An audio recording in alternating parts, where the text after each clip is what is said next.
Okay, so this is my first video for those of you that are my APUS students, but for those of you that had me in AP Human Geography, I'm sure it's the thing that's been keeping you up at night waiting to see if I'll make videos again. So hopefully this one works out okay. It's been like a year trying to get this software to work again. So this is just a short video to talk about political cartoons. It's one of the options that you can choose for your semester final, and I know that some of you may have seen political cartoons and be interested in doing that, but you may not be sure about what kind of elements should be in them or what I'll be looking for. So this should be pretty short. I apologize if there's purring in the background. It's my cat, and that's all I gotta say about that. All right, so we're going to start here with political cartoons. Here's one for you to kind of take a look at now. I'm going to give you a second. I'll stop talking. Take a look at this cartoon and then kind of think about your initial reaction to it. What is it trying to say?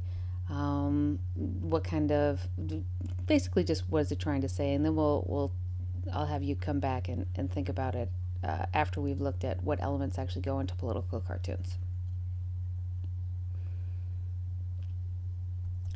So, it's history, and I have to kind of start with a little bit of background. Political cartoons have been around for a long time, and they used to be just kind of like on the street, and people would pass them around as ways of kind of making fun of other people. They'd post them up on walls, kind of the graffiti of the late 1700s. And then, as they became more popular, newspapers began running them. And in fact, they became the popular thing that were a part of newspapers. And one of the reasons is because political cartoons, most of them have very few words in them. So as long as people can understand the different elements of it, they get it, and they don't have to be literate to do so. So it's a very popular way of people kind of communicating different ideas to a very large audience, literate or illiterate.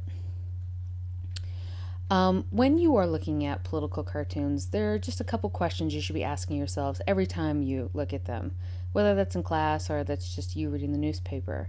What is the cartoonist trying to say? What point is the cartoonist trying to make? And how are they doing it? What techniques are they using? What symbols do you see? What words do you see? What caricatures do you see? Exaggeration, irony.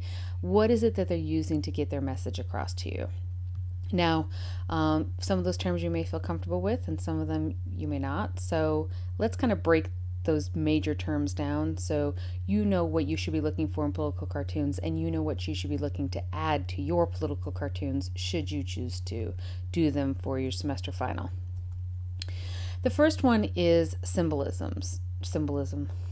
Cartoonists use a lot of symbols. Generally, they stand for big concepts and ideas that people will recognize and understand.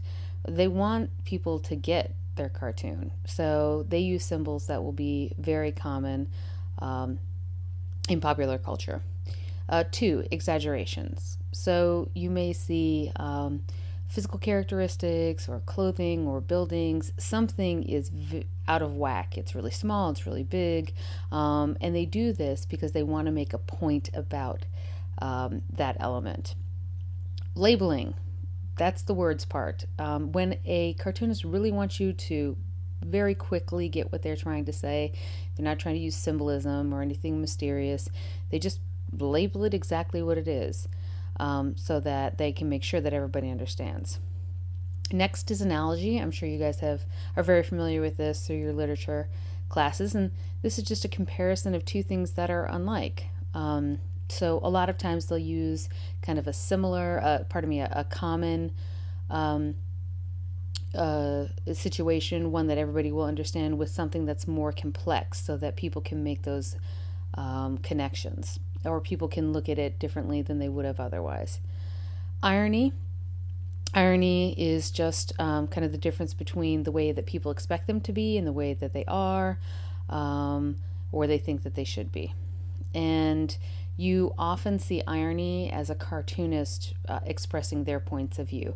Political cartoons are very much like political op-ed pieces, if you remember our different information neighborhoods. They are very much opinionated. They are not presenting both sides equally. They have an opinion and they are trying to get it out to you in a visual manner. So, a little practice. I'm going to post this PowerPoint on Schoology, and or at least I will post this link on Schoology. The Library of Congress, the largest library in the world, which is all run by our tax dollars, has a set of 4 different cartoons with different elements on it, and you just need to drag the label to where you think you see it in the political cartoon. It's a great way to get a little practice, and the political cartoons that are in there all have to do with education and are all top-notch. So I encourage you to, won't take you very long, to follow that link and get a little practice seeing if you really understand what those labels are by actually trying to apply them to a political cartoon. All right, so now that hopefully you've taken a little time to look at these different elements, and maybe you've gone and you've practiced at the Library of Congress website, this is one that I will leave for you to do. This is our friend, President Andrew Jackson. And just try to go back and see if you can list some of the elements that we looked at before, like labeling, exaggeration, irony, analogy, things like that. So this is an extremely popular political cartoon. You could very easily see it on the AP test. So what is it that the cartoonist is trying to convey? What is the cartoonist's opinion about Andrew Jackson, and how do you know? All right, so let me know if you have questions. I will post a link to this on my YouTube channel. I bet you all didn't even know I had a YouTube channel. Very amazing and diverse like that. So any other questions, let me know in class, or you can drop me a message through Schoology, and I'm very excited to see your semester finals and what you come up with. Thanks. Have a wonderful evening.